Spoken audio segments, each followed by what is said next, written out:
Hello. The most recent Curse Scroll for ShadowDark, Curse Scroll 4 River of Night, was released as a PDF to backers of the recent Western Reaches Kickstarter. This one's interesting.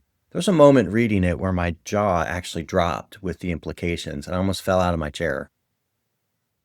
It might seem weird reviewing something that's not publicly for sale yet, but my guess is a fair number of my viewers are ShadowDark fans and also folks who backed the Kickstarter, or perhaps you're considering a late pledge and then would get access to Curse Scroll for that way. Either way, I think a review can be helpful. This one features an Amazon-like jungle environment with ancient civilizations, many different competing factions, and a sinister lurking evil. The format is a little different than other Curse Scrolls. They typically feature a single-page hex crawl. This one, the map is double-sized. And instead of one large dungeon with 30 or so rooms, this one actually features 10 mini dungeons scattered throughout the environment. I do firmly endorse it. There's some interesting gameplay elements, a character class I think is going to be helpful in all campaigns. And it does meaningfully advance the art of hex crawling in ShadowDark with some new ideas. So let's take a look at the review. Welcome to my channel. I'm John. This is a place where I like to share tips on how I approach refereeing OSR games. And since we're playing a lot of ShadowDark these days, I cover ShadowDark material as well, like today. Here's the cover of Curse Scroll 4. The art gives a sort of Mesoamerican vibe, and we definitely see that throughout the Curse Scroll. I'm going to start by taking a look at the character classes. The first character class is the Basilisk Warrior. This is a little bit of an odd class. The Basilisk Warriors come from the Basilisk cult. They're not exactly the good guys in the campaign setting. They're this group of fanatics that live in the jungle. They demand tribute or kidnap children from the other settlements and force them to grow up within the cult, adopting the Basilisk Warrior ways. What does that mean exactly? Well, they are lightly armored. In fact, they eschew armor entirely, and they get this ability Stone Skin, where they get to add to their armor class as they level up. They cover themselves in mud and pieces of rock and twigs. In return to being a Basilisk cultist, they get Basilisk blood, advantage against poisons on their con checks, and then their signature power is that petrifying gaze, where a number of times per day, equal to their constitution bonus, they can give someone a death stare that potentially paralyzes them, petrifies them, that is, for 1 to 4 rounds. That seems really good in combat. However, it only affects someone either at the Basilisk Warrior's level or lower. Beyond that, their warrior talents are all pretty standard. There's a chance to boost their stats and get better at fighting. I think the signature ability down there is Snake Eyes, where they get a Basilisk hatchling as a sidekick or pet, a loyal companion. The character class, the brief write-up, doesn't say what happens if the Basilisk hatchling dies. So I imagine that's something every referee will have to figure out what they're going to do in those circumstances. For me, I'd probably let the Basilisk Warrior replace it via a quest, maybe going back to the Basilisk cult homeland. This is a little bit of a strange class. I think the image that I can't get out of my head is picturing a lineup of adventurers. You've got the halfling burglar in a cloak, the wizard in his robes, the bard with a lute, and they're well-dressed, a few armored characters, a dwarf and a knight. And then off to the end, the guy that's covered in dripping mud with a spear. The next class is the Ranger. This is a fantastic interpretation of a Tolkien-style Ranger. So if you've ever wanted to play an Aragorn character, I think this might be my favorite interpretation of it in an old school game. We get rid of druidic spell casting like you had in first edition AD&D with an herbalism ability. There are other Ranger things. Yeah, they use swords and bows. They're good at the nature stuff.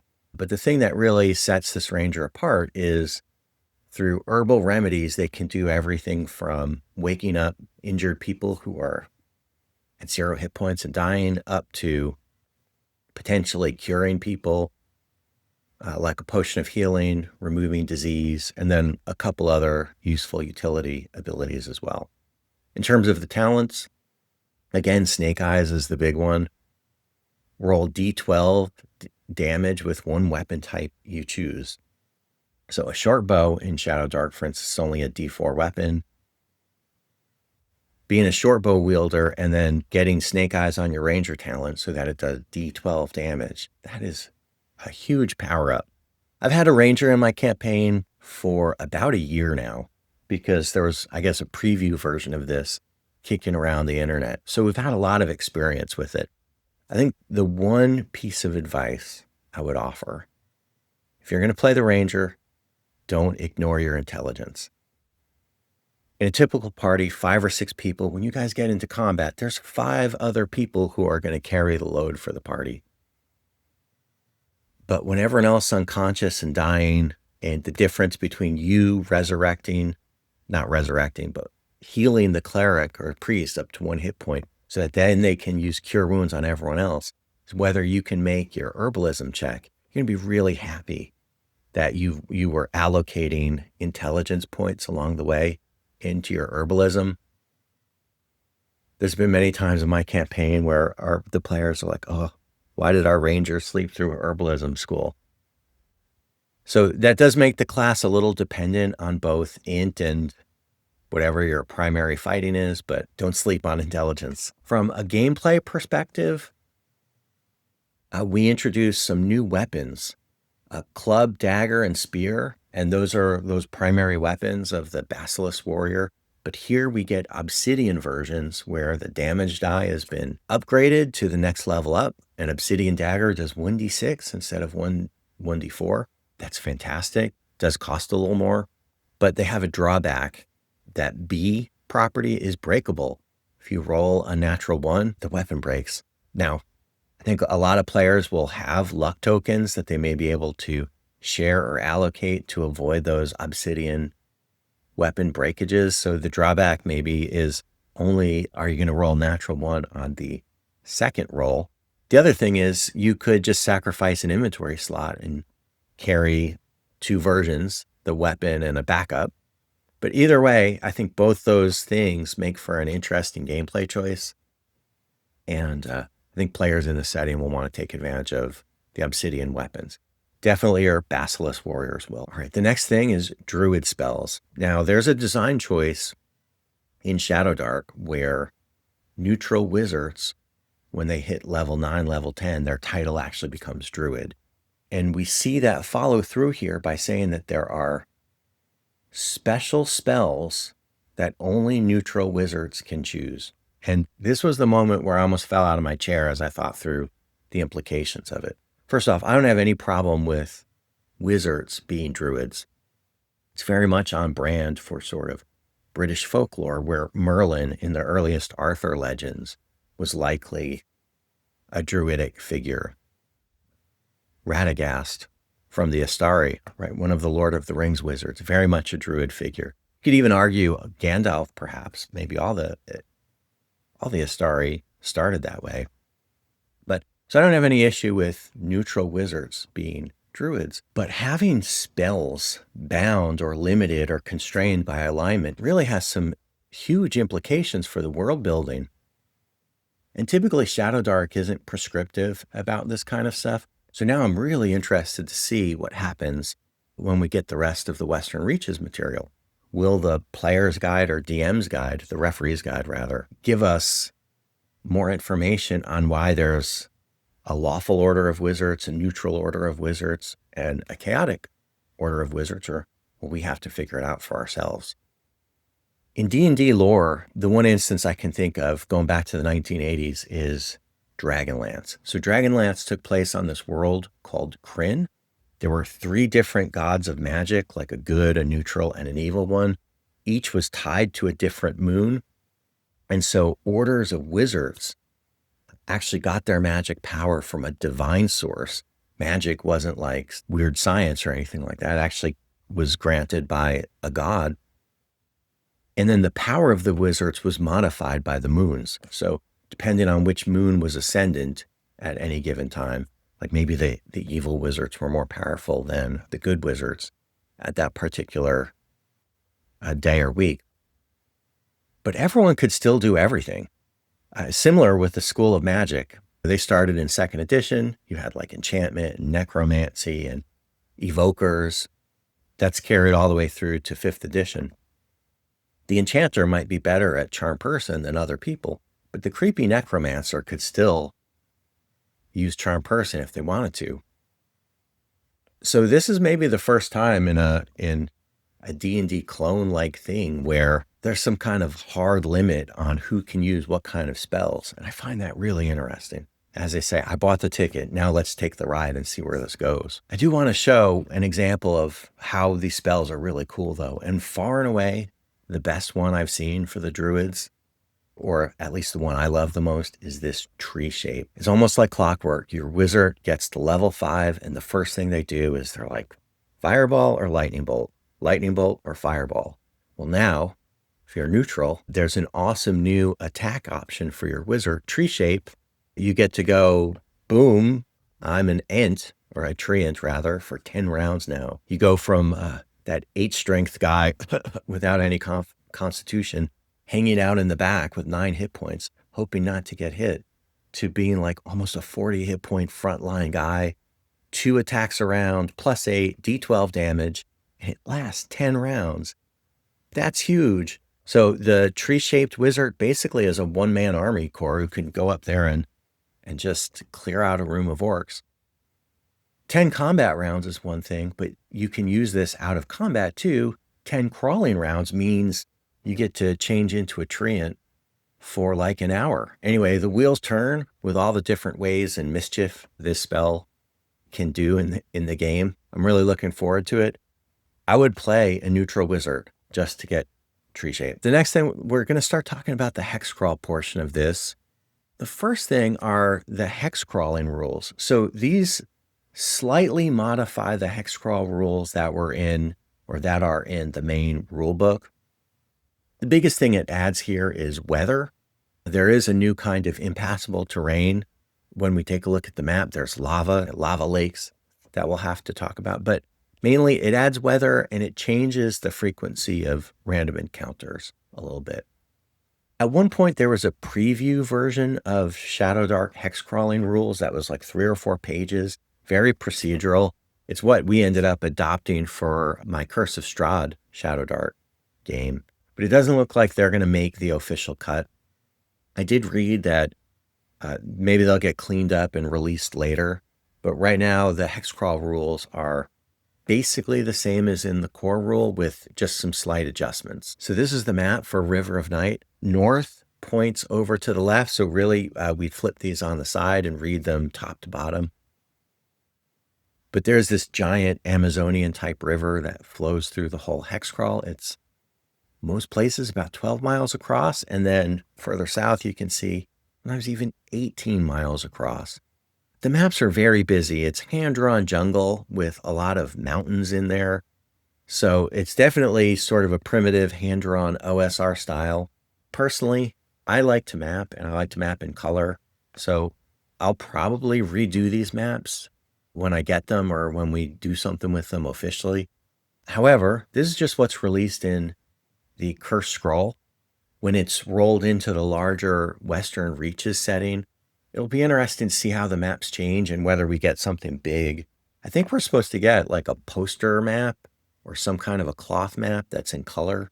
So maybe they'll look a lot different when we finally get the Western Reaches versions. 2 things I want to point out.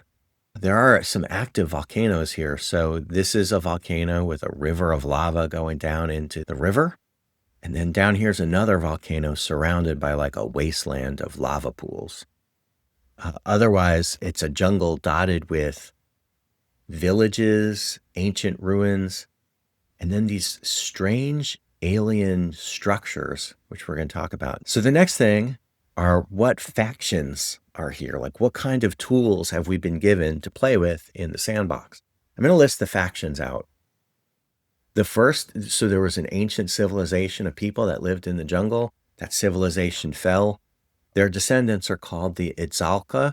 And then there's a hidden offshoot that lives underground, and they're the evil enemies of the Itzalka called the Azuramians.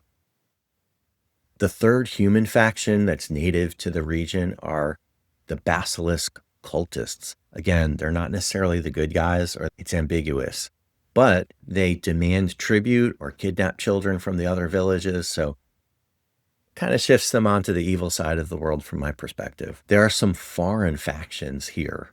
The biggest one are the archaeologists. So there's locations all throughout the jungles where there are archaeologists plumbing the ancient ruins. Ostensibly, they're looking for relics and artifacts or things of magic.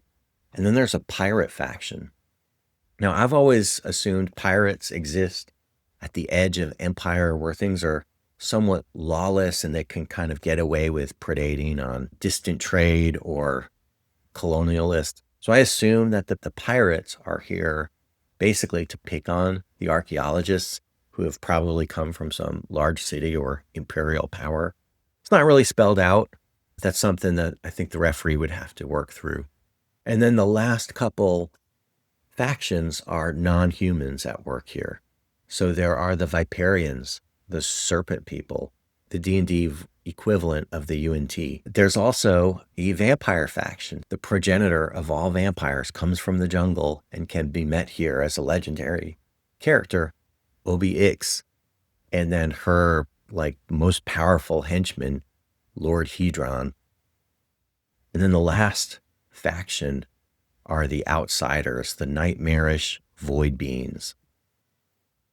Now, I grew up in the 1970s when people were silly with chariots of the gods and the pyramids were built by aliens, and the only way the plateau of Nazca could be crafted was ancient people couldn't have done that. Clearly aliens came and visited Mesoamerica. That was everywhere. I do love it as a storyline for a Mesoamerican setting like this where there are actual alien invaders in the jungle and they have these strange sealed outposts. And what's lurking within these installations are these sinister void beings that are just waiting either for a total eclipse or the death of the sun, when they'll come out under cover of darkness and predate upon the world of man. And there's a number of these outposts all over the jungle. So there are a number of cool things in this particular hex crawl. We have a rumor table to help give players some information about the setting. There's a mechanism to generate points of interest on the fly as players are exploring the hexes. But one of the things I really love are these special encounters. So they're unique or legendary creatures in the hex crawl that now show up on the wandering monster tables and give the player characters a chance to run into some of these legendary figures. It's a really nice touch. And then much like the other cursed scrolls, the points of interest in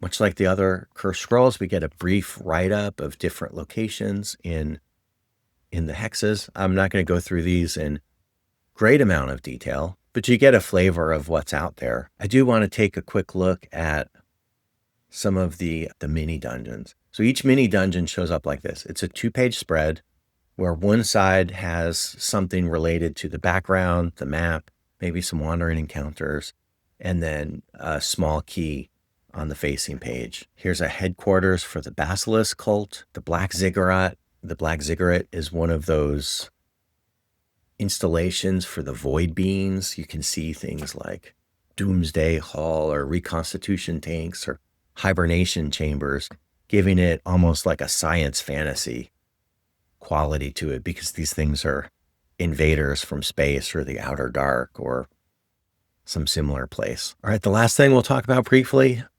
are monsters. There are some new monsters. They're jungle themed, whether it's basilisk cultists or giant anacondas.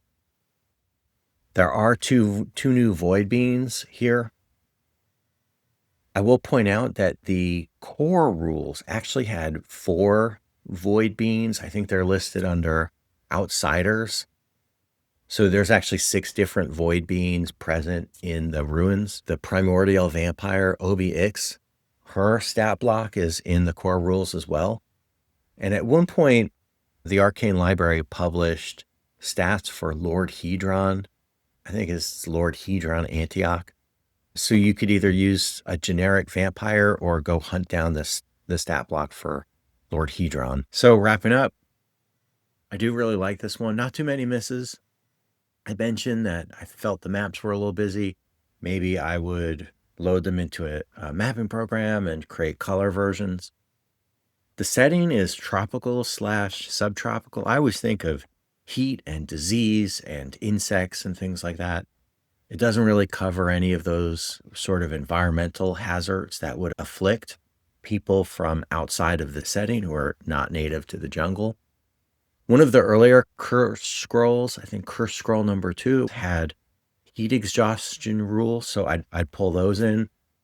But we'd probably have to make disease rules up whole cloth if you like that level of detail like me. One thing I like about this one, there's some popular, well-known, like classic adventures from back in the day that we could port into this really easily. Dwellers of the Forbidden City involved like a ruined city of the Yuan Ti. That would be great to put here in River of Night. C1, Hidden Shrine of Tamoachan, could go right in there. Tomb of Annihilation was a really popular 5e adventure, and it really was just a mashup of the Isle of Dread, Dwellers of the Forbidden City, and then Tomb of Horrors. So why not just put Tomb of Horrors itself? Bam, right in one of the jungles or swamps. And then there's a modern ShadowDark adventure. I think it's like Lost Shrine of the Jaguar Princess, which is actually an homage back to Hidden Shrine of Tamoachan. So you can either put the original in or put the Lost Shrine of the Jaguar Princess right in this one. So lots of adventures to help flesh this out and turn it into a full campaign. And they hit a whole bunch of different level tiers. Hey, if you made it this far, thanks for being here. Please consider subscribing. This is the 4th curse scroll I've reviewed, so I'll go ahead and put a link to where you can see some of the other ones. Otherwise, I'll see you guys next time. Thanks.